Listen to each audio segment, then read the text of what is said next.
Guys healthy and tasty అయిన coconut pudding చేసుకుందామా. చాలా అంటే చాలా బాగుంటుంది. చూస్తుంటే జున్ను తినట్టుంది కదా. కోకోనట్ జున్ను అనుకోండి, అంత టేస్ట్గా ఉంటుంది.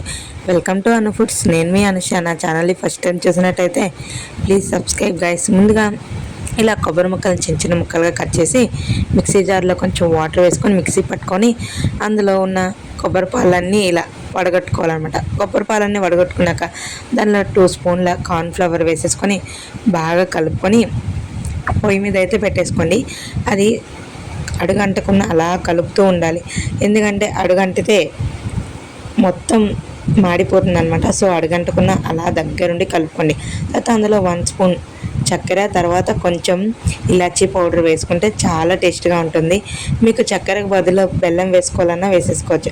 సో దగ్గరగా మగ్గిన తర్వాత ఆపుకొని ఇలా ఒక కప్పులో తీసుకొని ఒక 15 మినిట్స్ ఫ్రిడ్జ్లో పెట్టుకుంటే ఎంతో టేస్టీన కోకోనట్ పుడింగ్ అయితే రెడీ అయిపోయింది. చాలా అంటే చాలా టేస్ట్గా ఉంటుంది. తింటే జున్ను తిన్న ఫీలింగ్ అయితే వస్తుందన్నమాట. ఒకసారి